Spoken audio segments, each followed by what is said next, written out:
the dinner.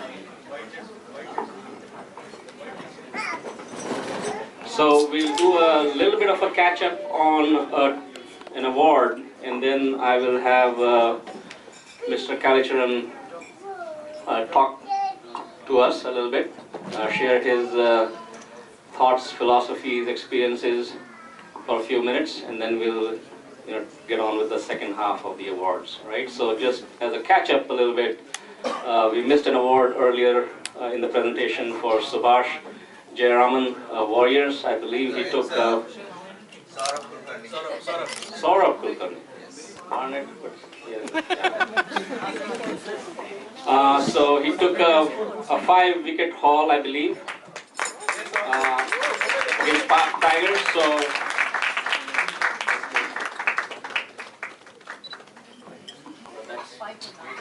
congratulations, well bowled. Lights, camera, action. Good. Round of applause, man. That was a little bit. Yeah, there you go.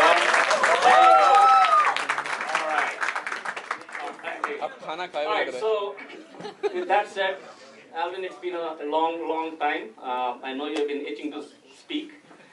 You had a few glasses of wine, so I think it should be good for next 2 hours or so. All right. So before I say any more, let me turn it to Alvin. Again, a round of applause for our friends.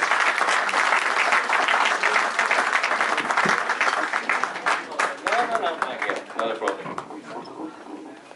Mr. President, ladies and gentlemen, thank you for inviting me again to Washington, Mr. Avinash. I've becoming a frequent visitor here now. I don't know if you're going to get tired of me. But from what I heard, there's going to be a new recruit in league cricket here next year. From what I understood, it's been rumored from Prateek that Subways is signing up Sachin Tendulkar to play in the league next year. So you boys are going to have a real entertaining time. But before we start, I want all of you to know how proud we are of Sachin's achievement in what he achieved. I don't think that will ever happen again. And Sachin has been a great ambassador for the game of cricket. And I hope you people really applaud him from here.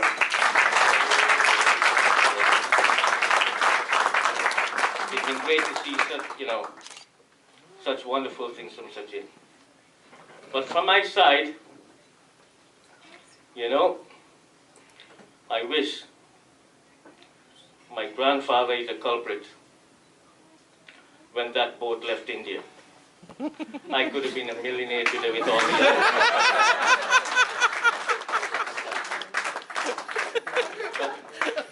but having said that, from the other side of the world, I'm fortunate to still, from that part of the world, to still have played the wonderful game of cricket and to represent West Indies as an Indian. As I always said to people, whenever India and West Indies played, I've never been on the losing side. When India wins, I'm Indian. And when West Indies win, I'm West Indian. So win from both angles. But going back a little bit to the start of my career, if I have to start from the start, it's going to take a long time. But just to give you a brief, growing up in the village in Guyana is not the easiest of times. It wasn't like rich and richer. It was poor and poorer. And I was no different to the other kids in the village. We were running around the streets, playing cricket with the coconut bats. Any piece of land we can see, we play cricket. And we were just surviving. Families were just surviving. People going about their daily lives, cane cutting, rice farming. People have their own farm, and you just survive. Even some of us, you know, when you sleep in the night and it rains, you might as well sleep outside because it seems to rain more in the house. Yeah. But those were the nice times because what it did, it made us strong. Eventually, you hear people talking about this chap called Alvin Kalicharan in the village, 7, 8, 9. At 9, I scored my first 100 for the club, for the school, you know, primary school, and people talking. We don't know what the future was going to be. We don't know where life was going to go. And at 14, I finished my early schooling. I did my school evening exams. And then that was the end of me. Parents couldn't afford to send us to further education.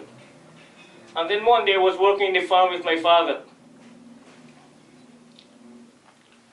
And from the distance, you could see people playing cricket. You could see chaps in whites at the community center. And it was Friday. I don't expect people to play cricket. My father was having his rest. And I said to myself, shall I go or shall I stay? Whatever I do, I'm going to get beat anyway. It doesn't matter. Swam across the trench, walked into the little mud. By the time I got to the community center, the mud in my feet was like a white pants anyway. So I was well equipped. And I sat looking at these chaps practicing, and it was the high school playing against the cricket club, the community center. The school was one short, and the vice principal came to me. He said, would you like a game? I said, yes, sir. Why not? I played, and they had to score about 180 to win. And they put me at number 6, and I scored 80 not out. And instead of the principal asked me, well scored or well played, he said to me, by the way, why didn't you go to school? Why don't you go to school? I said, sir, I can't afford to go to school again. He said, well, come to the school Monday. I said, yes, sir. And I don't want to go because I know I'm going to be embarrassed. I don't mean to go. Anyway, Monday morning I went in front of the high school. And I saw these kids, high school, all in their immaculately dressed uniform, girls in their nice dress, boys in their cake drill and their socks, long socks. I stole my brother's shirt with a big pin in it, and I went to the school. And I sat there when the class was finished, everybody went into the classes. And I went into the reception, and I said to this lady, I've come to see the vice principal, the deputy principal. He says, you? I say, oh my God. I said to myself, you're not supposed to go. Anyway, I waited outside. And then eventually, the deputy principal came, and he said, oh, you remember to come? I said, yes, sir. He said, come in. I went into the room, and the principal and the deputy principal sat, and they said, I've got a scholarship to finish my further education. Finished my GCE levels at 16. The same year, I played for Guyana at 16. I think it's still a record, the youngest player ever to play for Guyana.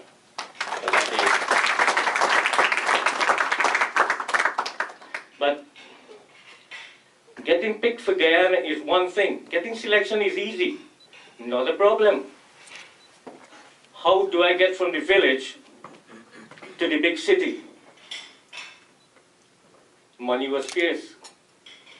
Survival was difficult. The shopkeeper lent my mother $10 to send me to Georgetown. $3 to catch the bus in the morning, $3 to catch the ferry, cross the ferry, and $5, I think, for the train. Money $10 finished.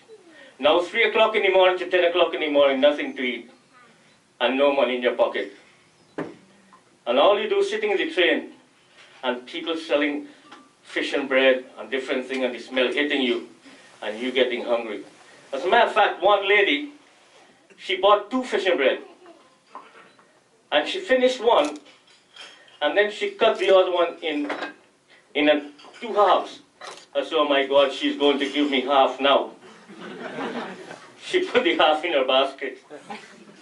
Yeah? But, you know, and anyway, I went to Georgetown, and I got into this dressing room. 16,000 people. Capacity in Georgetown then. Walked into the guy in the dressing room. Lance Gibbs, captain. Rohan Kanai, Basil Butcher, Joe Solomon. Some of the play you chaps wouldn't know some of them. Clive Lloyd, Roy Fredericks and company. Making my debut against Barbados, Sir Gary Sobers, Wes Hall, Charlie Griffith, Seymour North. Some of the greats of the West Indies cricket then. Some of the greatest role models ever played the game for us. We used to read about them, but this is first time I'm seeing these people in real life. Because don't forget, there's no newspaper to read. We couldn't afford to buy a newspaper in the village. Hardly. The only people who could afford newspaper are the shopkeepers and the teachers and some of the people. Nothing more. All you do is guessing. If there's a radio playing on the street, the whole street is listening and you're at the back of the street. What can you hear? Only noise. But you know they're playing cricket.